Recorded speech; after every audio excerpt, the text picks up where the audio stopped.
president's report for tonight. I just wanted to start off by saying thank you to Patrick Bova, who will no longer be on the council due to just conflicts with work. It's just best that we just shut the last 2 months without him as a member of the council. So I'd like to thank Patrick for all the work he's done over the past 2 years and everything he's done for us over here on NEWNC. The first calendar information that I would like to pass on is the Harbor Garage Open House Public Meeting for the proposed tower across from the aquarium. That will be held on March 16th from 6 to 8 p.m. On the 9th floor of City Hall. The downtown development scenarios are continuing their advisory group discussions, with the next one being on Wednesday, March 18th in room 900 in City Hall from 6 to 8 p.m. And beginning this Wednesday, March 11th, the Nazaro Center will be piloting a sports night for ages 7 to 9 and 10 to 12 for the next 6 Wednesdays through April 15th. You have to be a member of the BCYF Nazaro in order to participate, and for more details, you can stop in at the front desk in the Nazaro Center or contact Steve Siciliano at steven.siciliano@boston.gov. Just keeping it sports related, we have confirmed that North End Baseball will be back beginning April 1st. We will be playing in Charlestown and the Boston Common. That has just been agreed on too. This is the last week for registrations. The teams will be selected next Monday. So if you are interested and played last year, if you want to play this upcoming season, please visit neaabaseball.org to sign up if you haven't yet. And the last piece I just want to touch on is that the NEWNC election's coming up in May. I have and will be leaving the candidate nomination forms at the front desk of the Nazaro Center for any interested candidates that would like to pick up a form. You have to sign out the candidate form and get 40 signatures from North End residents. They must be current, active North End residents, 18 and older. Once you get 40 signatures, you can return that signature list back to the front desk of the Nazaro Center and just sign it saying that we have all 40 signatures. We recommend that everyone gets more than 40 signatures, as sometimes some signatures are not valid, and just to be on the safe side, it's always best to have more than exactly 40. With that being the case, the papers will be due back on May 4th by no later than 6 p.m. as we will be picking up the forms and announcing the candidates that evening for candidates night the following Monday. So at our May meeting, on May 11th, we will be having candidates night here for all interested council members. There are 6 seats available in this upcoming election, so as always, so just feel free to turn out for it. I will now defer to reports from local elected officials, starting with Luigi Gentili, in Senator Joseph Boncore's office.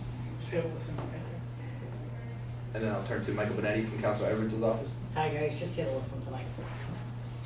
Thank you. Moving on to committee reports, starting with Tanya Green's not here, so John Peckman will be reading in her place.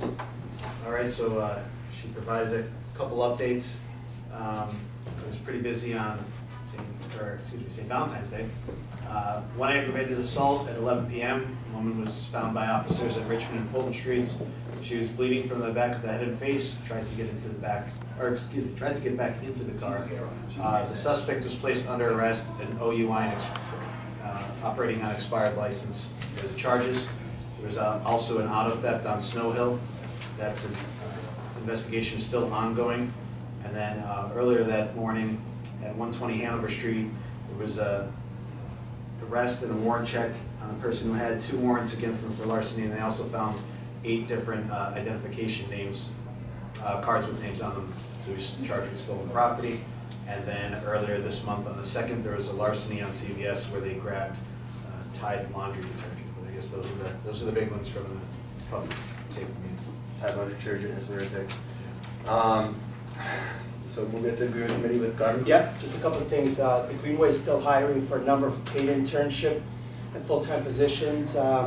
Biggest news lately is that our board member, Catherine Burton, has been named as Mayor Wash's newest chief of staff.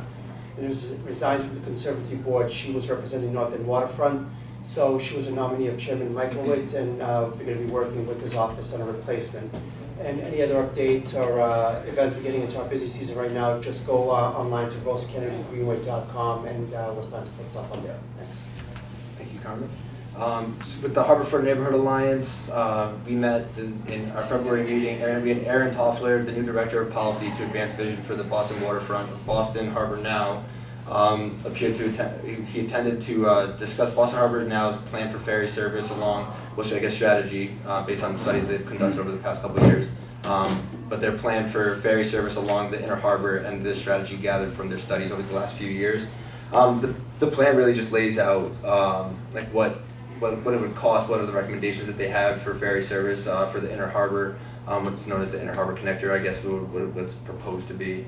It would be connecting Charlestown, East Boston, Seaport, and the North End, so at Long Wharf. So if you're interested in learning more about what happened during the study, what the summary of the study is, or what's being proposed from Boston Harbor Now, please feel free to go to bostonharbornow.com.